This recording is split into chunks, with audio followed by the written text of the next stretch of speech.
Whatever faults the Spacing Guild may have had, when the day of the steersman ended, a real beauty passed from the universe.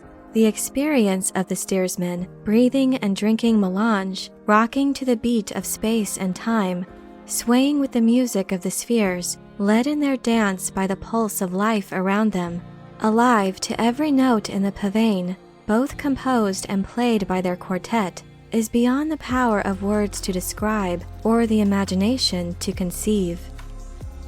The bizarre post-AI future presented in Frank Herbert's Dune series features an interstellar empire largely built on a foundation of several strange and fantastic elements. Many of these elements involve mankind's evolution to fill the void left in the wake of the banishment of thinking machines. Perhaps the most peculiar of these evolutions came from within the powerful Spacing Guild with their navigators who enabled safe and fast FTL travel.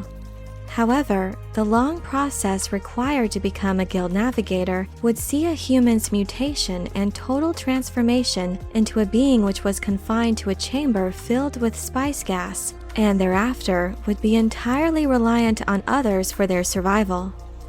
Because of this, a common question that many readers of the Dune series have is just what would motivate an individual to undertake such an extreme and life-altering transformation. In this video, I'd like to answer the question of why someone would become a Guild Navigator and how this reasoning fits into the overall structure of the Duniverse. Spoiler warning if you are unfamiliar with Frank Herbert's Dune series. In order to fulfill their function as an interstellar steersman, Guild Navigators rely on the mind-altering abilities unlocked through the consumption of large quantities of the substance known as spice melange, found only on the desert planet Dune. Along with the clairvoyance made possible by means of the spice, several health benefits are said to come along with its consumption, including a greatly increased life expectancy. To ensure that the required levels of spice saturation are achieved and maintained, navigators are continuously immersed in containers filled with highly concentrated spice gas. Over time, this high level of exposure to the addictive melange causes a human body to mutate and atrophy until the point where they would become vaguely aquatic in appearance, a fish in a strange sea. Through their monopoly on interstellar travel, the Spacing Guild amassed almost unfathomable wealth, and as a result, it stands to reason that they were easily able to secure the resources to provide for and protect their members, granting them access to all the comforts and benefits that such riches could afford. No doubt, this eased the transition of guild members into navigators, as they would become entirely reliant on others in the transportation and maintenance of their enclosures and regular supply of spice. However, considering the established societal systems in place in the Imperium, it's highly likely that not many are presented with the opportunity of becoming a navigator. In Frank Herbert's Dune, a rigid class system called the Fa-Freluches exists, with its motto being, "A place for every man, and every man in his place." This caste system stands to maintain order, civility, and control through the enforcement of a strict social hierarchy, with most of the population having their career trajectories predetermined from birth, with little chance for upward mobility. Therefore, it would make sense that to many, the prospect of rising to the top of the power structure of the undisputedly most powerful organization in the universe would prove to be enticing. After all, there are not many who get to travel the universe with the supreme level of reverence and respect afforded to those who would hold this illustrious position at the core of human civilization. Once they begin their journey of transformation and develop an addiction to spice, it's probable that any guild member's interests would come further into alignment with the guild itself, as they would realize their dependence on the organization as the best reliable source to constantly feed and fulfill that addiction without the prospect of withdrawal.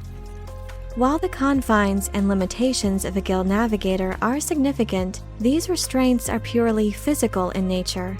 The freedom granted to a steersman through the spice melange places their mind on an entirely different plane of perception. Although it pales in comparison to the Bene Gesserit's Kwisatz Haderach, the knowledge and understanding available through a navigator's prescience serves to completely alter their comprehension of reality. As a result, their consideration and concerns over corporeal matters are entirely transfigured and greatly diminished.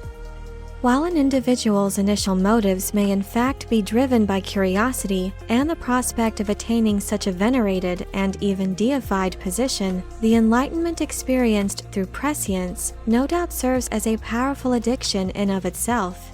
Although limited, their vision likely also results in the revelation of many well-guarded secrets long held by both visible and clandestine powers of the Imperium.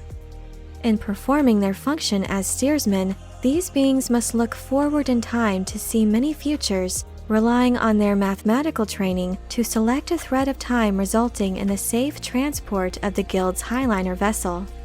In performing just one single journey through fold space, the wonders of the universe are revealed to a navigator.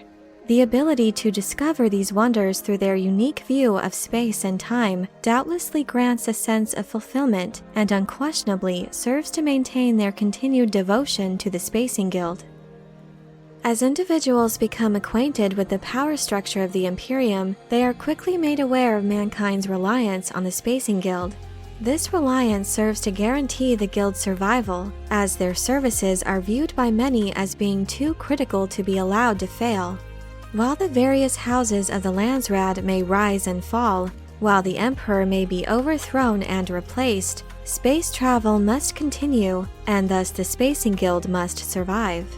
As a result, those who ascend to the rank of steersmen effectively achieve ultimate job security, as their services are critical to the continual function and operation of all economic affairs across the cosmos. The Guild's monopoly also ensured that it would never be threatened or negatively impacted by the various conflicts between the houses of the Landsraad, save those few events which might hinder the flow of spice. Consequently, as long as the spice continued to flow, a steersman's life was largely free of fear or immediate danger. As mentioned at the outset of this video, the post-AI universe of Dune features many evolutions, with various factions having developed formidable physical and mental capabilities. At the apex of these evolutions were the Guild Navigators, who came to be viewed as gods of mathematics, space, and time. It is for these reasons that the steersmen are so highly venerated. And until the arrival of the Kwisatz Haderach Paul Atreides, it could be said that these largely unseen, bizarre, and fascinating beings stood firmly in their place as the true masters of humanity's interstellar empire. But I'm curious to know what you think of the evolution of the Guild Navigator. Do you think it seems logical for someone to sacrifice their human form in order to attain this distinguished and illustrious rank? Let me know your thoughts in the comment section below. I hope you enjoyed this video. Leave a like if you did, and be sure to subscribe for more Dune and other sci-fi and fantasy news and lore. Thank you all so much for your support, and as always, have a very nerdy day.